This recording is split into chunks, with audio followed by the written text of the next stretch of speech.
आंघोळ नको त्यांना, आंघोळ नको आहे बघा, त्याला समजला ना. पण तुम्हाला ना मी एक गोष्ट सांगते हा, आमचे शेजारी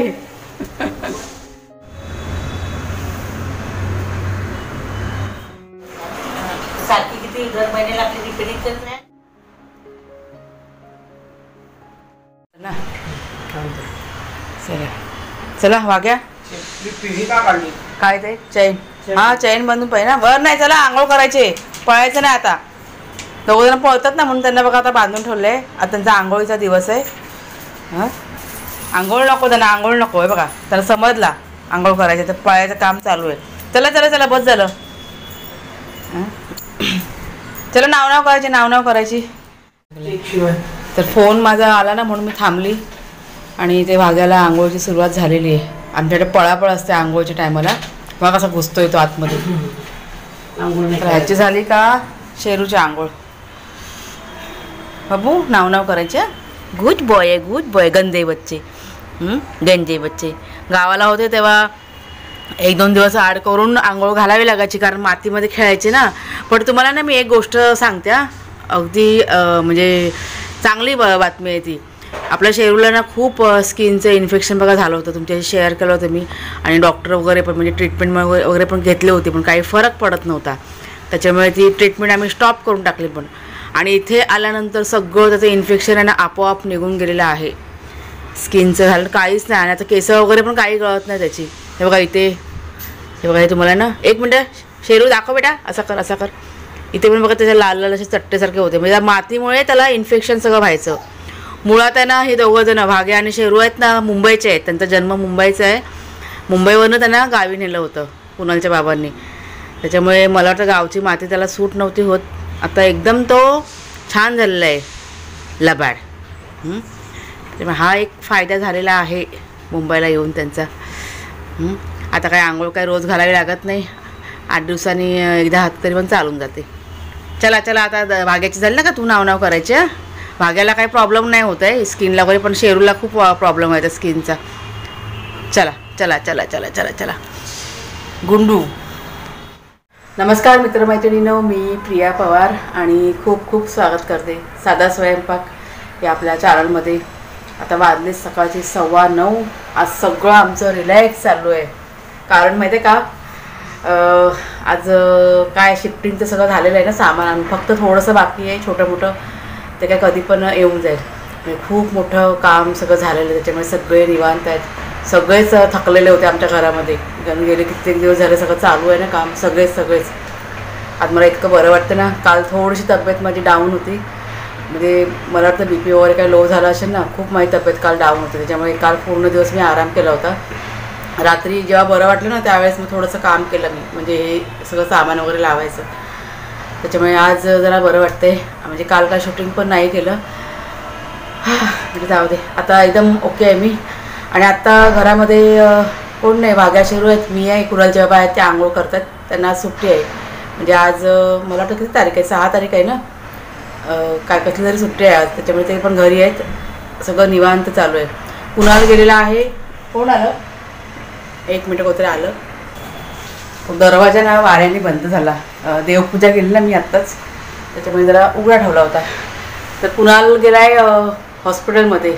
कुणालला सकाळी आज कुत्रा चावलेला आहे इथे रस्त्यावरचा. वाघ्या आणि शेरू यांना जेव्हा घेऊन गेला होता ना, तो घरी येत होता त्यांना घेऊन, नंतर तो दूध आणा गेला पुन्हा.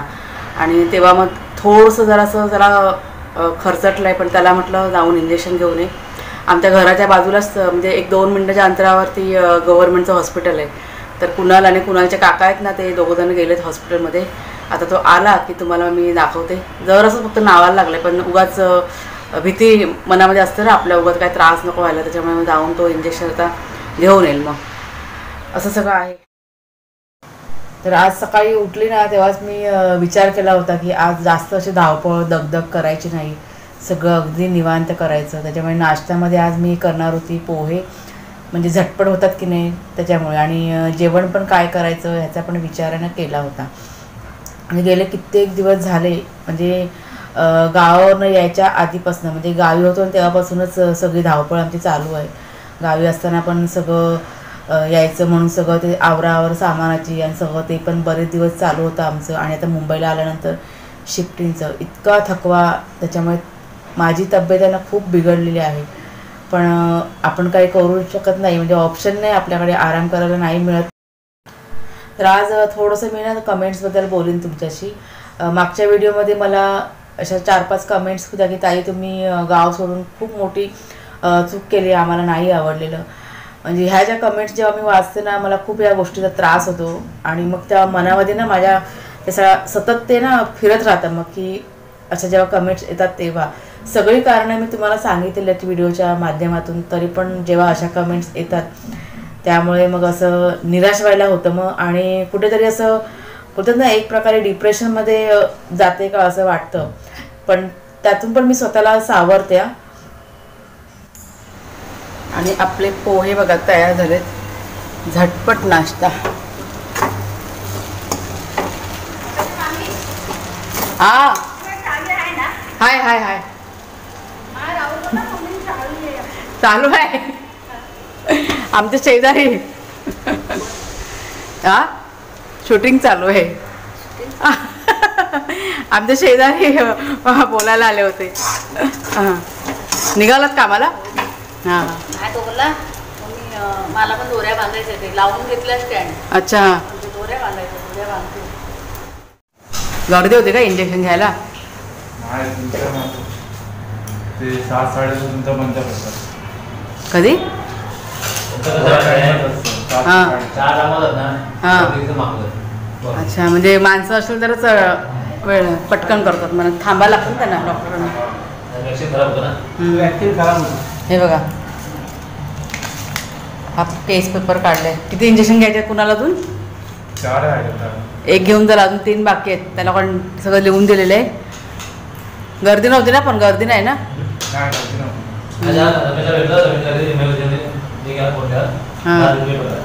अच्छा हां हां 9 तारखेला आहे काय? 13ला आणि एक 3 तारखेला आहे.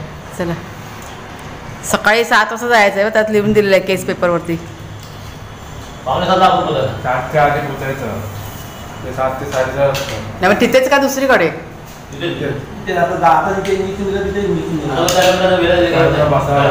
हां तो एकटा पण जाईल ना आता. आता त्याला माहिती पडलं.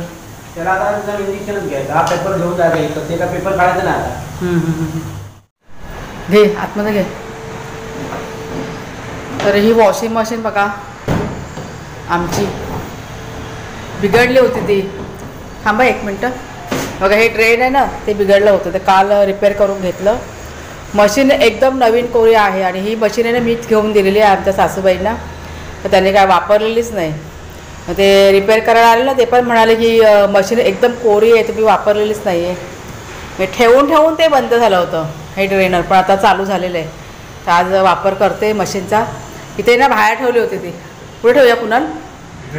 बघूया. हां बघूया, चल जागा कुठे सेट होते ते बघू. घरामध्ये वस्तू सगळ्या आहेत पण त्याचा वापर होत नाही. आपल्याकडे गावी बघा आहे ना मशीन सेम तशीच, दोन्ही सेमच आहेत त्या, फक्त रंग थोडा वेगळा आहे. होईल का जागा? चला एक काम माझं सोपं जाईल आता. कपड्याचं पाईप नाही लागणार मला वाटतं. नाही लागणार, त्या नळाला नाही बसणार कुणाल. ट्राय करून बघ, नाही बसणार. चला बघूया. तर एका ताईंची मला अशी कमेंट होते की ताई म्हणजे प्रिया तू जो डिसिजन घेतलेला आहेस ना खूप योग्य डिसिजन घेतला. ही जी कमेंट जेव्हा मी वाचली त्याच्यामुळे थोडासा मला धीर आला. आणि ती कमेंट बघा मी व्हिडिओमध्ये ना पिन केलेली आहे कमेंटच्या खाली. तर बघा तुम्ही जर का वाचली असेल तर तुम्हाला माहिती असेल. आणि ती कमेंट्स वाचली आणि त्या कमेंट्समुळे मी म्हणजे बोलतात ना अक्षरशः रडली मी घरामध्ये. इतकं मला ते आधार मिळाला त्या कमेंट्समुळे. तर कधी कधी अशा पण कमेंट्स असतात की ज्यांच्यामुळे आपल्याला वाईट वाटतं आणि अशा पण कमेंट्स असतात की ज्यांच्यामुळे आपल्याला आधार मिळतो. शेफ्टी बना कशा हलते. बसा तिथे. हा बघा भोप्या आलाय दिवसारी. काय रे आज सुट्टी आहे काय? सगळे त्याच्यात भोप्या कुठे? आजी कुठे गेली? ती पाट्याला स्विमिंग पूलवर गेली कामाला. आता होती घरात मी निघायच्या म्हणजे आता घरात निघाली? झाले असते. 12 वाजता निघाले. हे बघ आणि ते पण झोप काढून बस मला ड्रेस फाडशील तर ह्यांना सोडते आता. काय दादा आला ना, दादा आला मागे हसतो बघ असा. तर मोबाईलचा म्हटलं आवाज कमी कर. तर नाश्ता बनवून झाल्यानंतर माझं जेवण सुद्धा झालेलं आहे.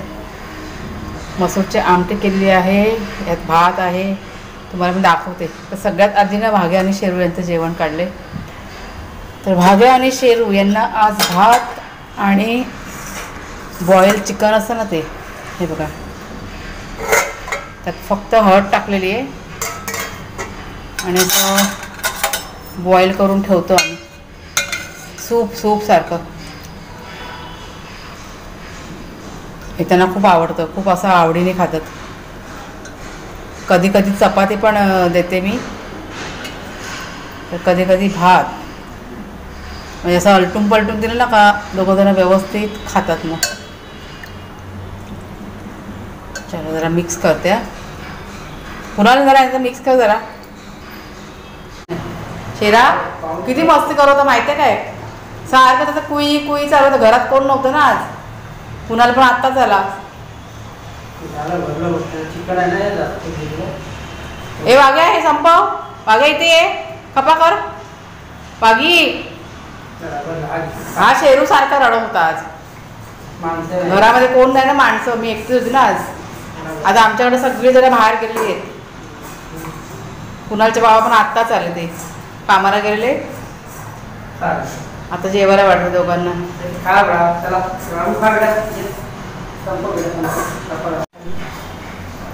आणि हे आमचं जेवण भेंड्याची भाजी केली आज, मसूरची आमटी आणि भाकरी बऱ्याच दिवसानंतर. आणि ही भाकरी बघा साईडला तुम्हाला दिसते फाटलेलं दिसते ना, पीठ आहे ना नवीन आहे, त्याच्यामुळे आता मला नेक्स्ट टाईम बनवताना काळजी घ्यावी लागेल. आणि आता ही संध्याकाळची वेळ आहे, म्हणजे कपडे जितके पण धुतले होते ना सर्व घड्या करून घेतलेले आहेत. आणि थोडंसं कमेंट्सबद्दल मला तुझ्याशी खूप बोलावंसं वाटतं आहे की म्हणजे मला असं वाटतं की जगण्यासाठी ना पैसा महत्त्वाचा आहे. म्हणजे आपल्या जितका गरजा असतात ना तितका पैसा तरी आपल्याला हवाच. त्याच्यामुळे फक्त तो निसर्ग बघून नाही पोट भरतायत. आणि हे सर्व मी अनुभव घेतलेला आहे, म्हणजे हे अनुभवाचे बोल आहेत जे मी तुमच्याशी शेअर करते. गावी राहून जो त्रास, जे दुःख मी भोगलेलं आहे ना ते शब्दात सांगणं खूप कठीण आहे. तर 2 ते 2.5 वर्ष भरपूर स्ट्रगल केलेलं आहे मी गावी. आणि आता मुंबईला आल्यानंतर पण पुन्हा आम्हाला उभं राहायचं आहे आणि तो स्ट्रगल अजून 5-6 महिने तरी चालू राहणार आहे.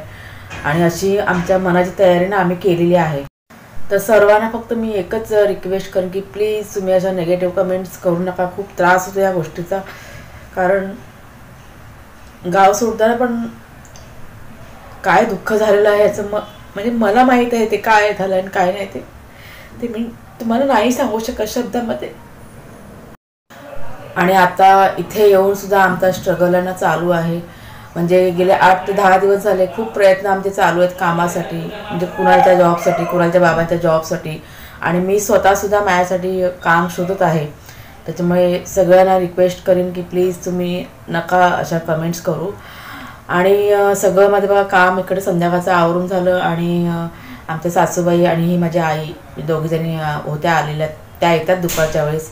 आणि मग त्यांच्या गप्पा चालू होत्या. नंतर थोड्या वेळ मी किचनमध्ये गेले आणि जे काही माझं थोडंफार काम होतं ना ते किचनचं आवरलं. आणि ते मी घेतले टिफिन भरायला. म्हणजे माझ्या नंदेची मुलगी म्हणजे भोप्या आहे ना, भोप्याची बहीण ती हॉस्पिटलमध्ये ॲडमिट आहे, तर तिच्यासाठी जेवण मला द्यायचं होतं. तसं तर व्हॉइस ओव्हर करायला घेतलं. आणि शेरू इतका मोठ्याने केक काटतो ना, खूप मस्ती करतोय तो. थोडंसं डिस्टर्ब होतं आहे मला व्हॉइस ओव्हर करताना. तर टिफिन बघा मी भरायला घेतला. भोप्याच्या मम्मीचा फोन आलेला की वहिनी तुमच्या हातचं जेवण तिला खायचं आहे, म्हणजे श्रद्धाला. तुम्ही जर का गावचे व्हिडिओ पाहिलात तर त्या व्हिडिओमध्ये बघा श्रद्धा आणि करिश्मा दोघीजणी बघा मुली आल्या होत्या ना. त्या मुलींबद्दल पण कमेंट्स होत्या की ताई त्या मुली कोण. तर श्रद्धा आहे ना ती माझ्या नंदेची मुलगी, माझी सख्खी नणंद. आणि करिश्मा ती श्रद्धाची मैत्रीण. त्या दोघीजणी आल्या होत्या बघा दिवाळीमध्ये. तर खास म्हणजे माझ्या हातचं जेवण खायचं म्हणून फोन आला होता आणि मग ते जेवण मी सगळं पॅकिंग केलं आणि मग कुणालकडे टिफिन मी पाठवणार होती. पण थोड्या वेळानंतर स्वतःच आल्या आणि मग टिफिन घेऊन गेला. तर चला मित्रमैत्रिणींनो, आजचा हा व्हिडिओ आता मी इथेच संपवते. आवडला असेल तुम्हाला जरूर लाईक करा, शेअर करा. बाय बाय सर्वांना.